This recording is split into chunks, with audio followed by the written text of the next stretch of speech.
إله إلا الله وحده لا شريك له ونشهد أن سيدنا ومولانا محمدا عبده ورسوله صلى الله تعالى عليه وعلى آله وصحبه وبارك وسلم تسليما كثيرا كثيرا. اللهم سيدنا نبينا محمد صلی اللہ علیہ وسلم بما هو. السلام علیکم دوستو، چینل کو لائک کریں، شیئر کریں، سبسکرائب کریں اور گروپوں میں جو شیئر کریں صدقہ جاریہ سمجھ کر. اعوذ باللہ من الشیطان الرجیم، بسم اللہ الرحمن الرحیم. ان الذين قالوا ربنا الله ثم استقاموا تتنزل عليهم الملائكة الا تخافوا ولا تحزنوا وابشروا بالجنة التي كنتم توعدون نحن أولياؤكم في الحياة الدنيا وفي الآخرة ولكم فيها ما تشتهي أنفسكم ولكم فيها ما تدعون نزلا من غفور رحيم. ومن أحسن قولا ممن دعا إلى الله وعمل صالحا وقال إنني من المسلمين. صدق الله العظيم.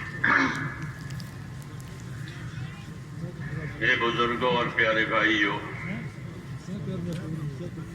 دین کی باتیں دین کے کاموں کے لیے ہوتی ہے، فائدے کی باتیں، تجارت کی باتیں تجارت کے کاموں کے لیے، ایسے ہی دین کی باتیں کہ دین کی باتیں ہوگی دین کے کاموں کے لیے. اس لیے بات بھی ذات مقصود نہیں ہوتی، بلکہ مقصود اس سے کچھ اور ہوتا ہے کہ بات کے ذریعے سے توجہ دلانی ہوتی ہے، رہبری کرنی ہوتی ہے، ذمہ داری کی فکر یا طریقہ کار بتانا مقصود ہوتا ہے. یہ ہوتے ہیں بات کرنے کا مقصد. اس لیے ہماری بھی بات کرنے کا یہی مقصد ہے. تبلیغ اس کو آنا تو ہے پہنچانا، عربی زبان کا لفظ ہے تبلیغ، کہ پہنچاؤ، پہنچا دینا.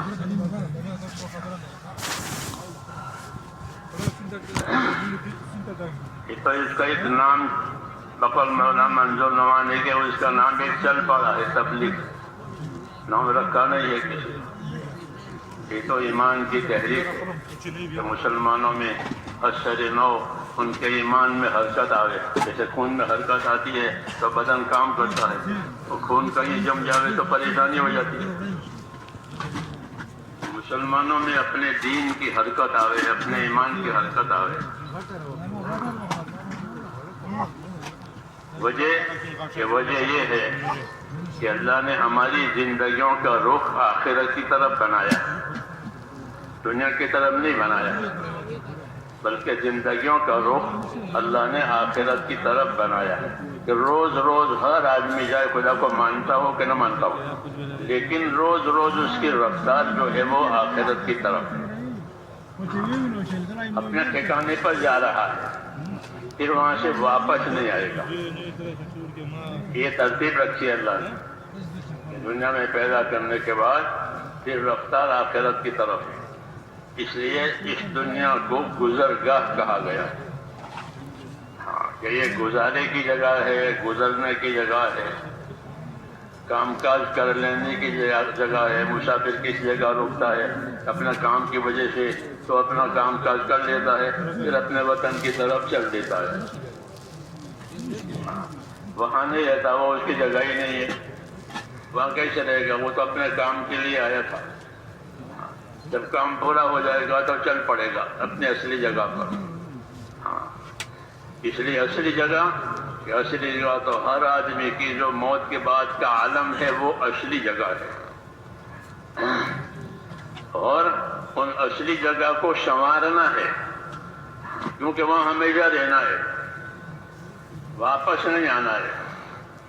اس لیے آخرت کو سنوارنا ہے. ہم کو رسول صلی اللہ علیہ وسلم نے آخرت سنوارنے کی رہبری کی. کیسے رہبری کی ہے؟ ایک تو دعائیں مانگی ہے آپ نے، ان دعاؤں میں رہبری ہے. نبی اپنی دعا میں بھی نبی ہوتا ہے، نبی اپنی دعوت میں بھی نبی ہوتا ہے. وہ نبی ہے، دعوت دے تو بھی نبی، دعا مانگے تو بھی نبی. تو نبی اپنی دعوت میں نبی ہوتا ہے، نبی اپنی دعاؤں میں بھی نبی ہوتا ہے۔ نبی کا کیا ترجمہ ہوتا ہے؟ عربی کا لفظ ہے کہ بڑی خبر دینے والا، نبی نبا کہ بڑی خبریں دینے والا۔ تو انبیاء کرام اللہ کی طرف سے بڑی بڑی خبریں دیتے ہیں، غیب کی خبریں دیتے ہیں جو ابھی ہوئی نہیں ہے، ہونے والی ہے یا ہو چکی ہے پہلے، تو اس کو عبرت کے لیے سناتے ہیں، اور جو ہونے والی ہے اس کے لیے وہ رغبت کے لیے سناتے ہیں۔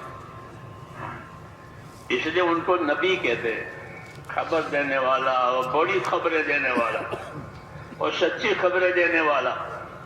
ہاں، ان کی خبر میں کوئی ملاوٹ نہیں ہوتی، کوئی تسامح نہیں ہوتا، کوئی کمزوری نہیں ہوتی، صاف سچی بات ہوتی ہے، دودھ کا دودھ، ہاں ایک دم۔ تو نبی خبر دینے والا۔ تو میں نے کہا حضور صلی اللہ علیہ وسلم نے ہم کو خبر دی ہے، اس خبر میں یہ ہے کہ آخرت سنبھالو، آخرت کو سنبھالو، آخرت کو سنوارو۔ جی ہاں، ایک تو دعا مانگی ہے، دعا یہ مانگی ہے، اس دعا میں بھی ہم کو تعلیم ہے کہ یہ چیز مانگنے کی بھی ہے اور یہ چیز جو ہے کرنے کی بھی ہے۔ خالی مانگنا نہیں ہے بلکہ کرنا بھی ہے، مانگنا بھی ہے۔ تو دعا مانگی، کیا دعا مانگی؟ یہ دعا مانگی اللہم اصلح لی دینی الذی هو عصمت امری۔ یہ دعا مانگی، یہ دعائیں یاد ہونی چاہیے۔ داعی اس کو کہتے ہیں جو دعوت بھی دے، دعا بھی مانگے۔ ہاں، دعوت بھی دے اور اللہ سے دعا بھی مانگے۔ تو دعا مانگنے والا بھی داعی کہلاتا ہے، دعوت دینے والا بھی داعی کہلاتا ہے۔ اور نبیوں میں یہ دونوں صفتیں ہوتی ہیں کہ وہ اپنے جس مقصد کے لیے ان کو بھیجا ہے وہ اس کی دعوت دیتے ہیں، اور اپنے مقاصد کے لیے یا رکاوٹوں کے لیے وہ دعا بھی مانگتے ہیں۔ اپنے مقاصد کے لیے بھی دعا مانگتے ہیں، رکاوٹوں کے لیے بھی دعا مانگتے ہیں۔ کیوں کہ بندے ہیں، کمزور ہیں، مقصد ہمارے ہاتھ میں نہیں ہے، مقصد اللہ کے ہاتھ میں ہے۔ رکاوٹ آئی ہے تو رکاوٹ میں مدد کی ضرورت ہے، تو اس لیے دعائیں مانگتے ہیں۔ یہی ہمارا طریقہ ہے، اور یہی طریقے پر اپنے آپ کو چلانا ہے کہ اللہ نے ہم کو ایک دین دیا ہے، وہ دین مقصود ہے۔ ہاں، وہ دین مقصود ہے، یعنی زندگی دین کے لیے ہی ہے اور کسی کے لیے نہیں دی ہے، کہ دین کے لیے زندگی دی ہے۔ اور اس کی دلیل یہ ہے کہ مردہ جب قبر میں اتارا جاتا ہے تو فرشتہ آتا ہے جانچ کے لیے، امتحان کے لیے، تو یہ پوچھتا ہے ماں دینوں کا، ماں دینوں کا، کہ بتا اپنا دین بتا۔ تو معلوم ہوا کہ یہ دنیا کی زندگی سے فارغ ہو کر آیا ہے، کسی کام کے لیے اس کو بھیجا تھا، وہ اب فارغ ہو کر آیا ہے، تو جس کام کے لیے اس کو بھیجا تھا اب فارغ ہو کر آیا ہے، تو اس کو پوچھیں گے کہ آپ کسی نوکر کو کام کے لیے بھیجیں، پھر وہ واپس آئے تو پوچھے بھائی وہ کام ہو گیا؟ وہ کام ہوا نہیں ہوا؟ تو چونکہ دین کے لیے پیدا ہوا ہے اس لیے اس کو دین پوچھیں گے۔ ہاں، مسلمان مرے تو بھی اس کو دین پوچھے، کافر مرے تو بھی اس کو دین پوچھے، منافق مرے تو بھی اس کو دین پوچھے، تینوں سے دین پوچھیں گے۔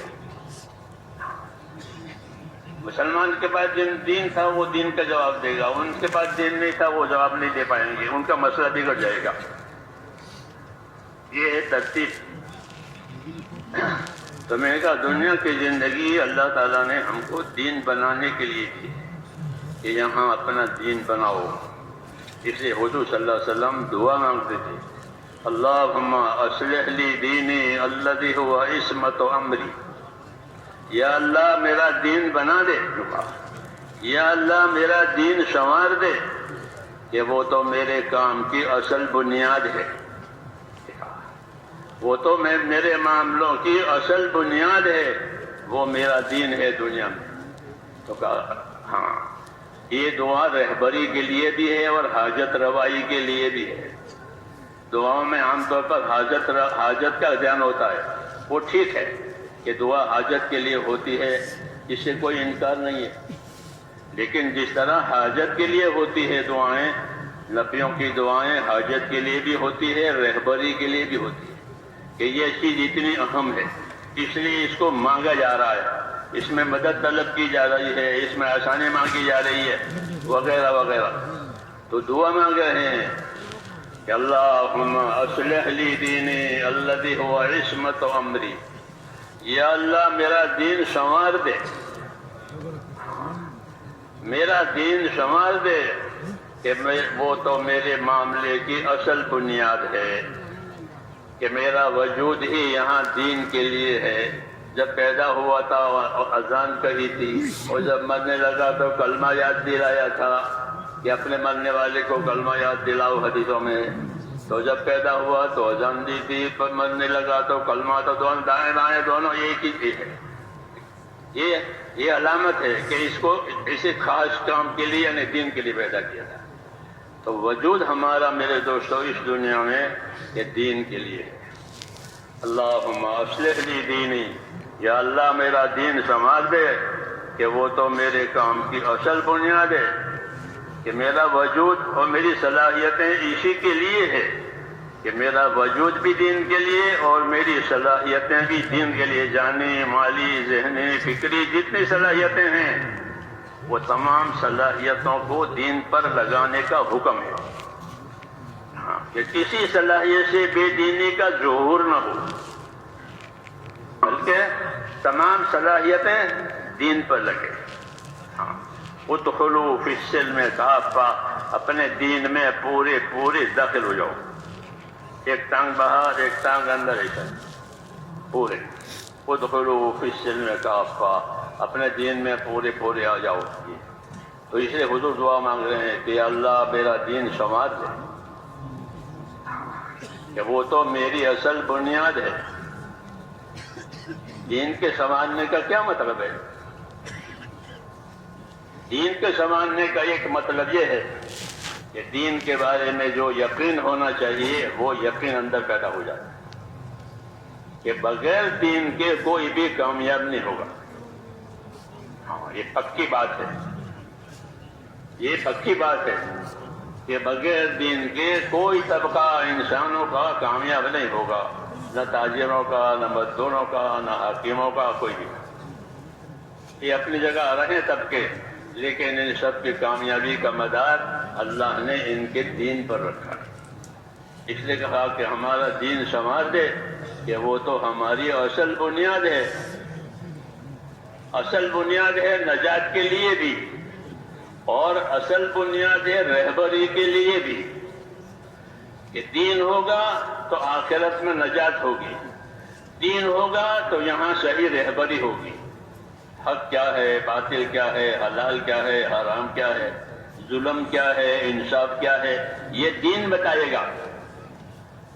یہ دین بتائے گا کہ انصاف کیا ہے، ظلم کیا ہے، حق کیا ہے، باطل کیا ہے، سچ کیا ہے، جھوٹ کیا ہے. جس طرح روشنی میں ہر چیز کھل جاتی ہے، کہ کانٹا پڑا ہے، چابی پڑی ہے زمین پر، ہاں روشنی ہو گئی، تو کانٹے سے بچے گا اور چابی اٹھا لے گا، کام کی چیز ہے. تو ایک روشنی ہے، ایک رہبری ہے. اس لیے اس کا سنوارنا ضروری ہے کہ اپنا دین ہمارا سنبھل جائے. اور دین سنوارنے کا مطلب کہ اندر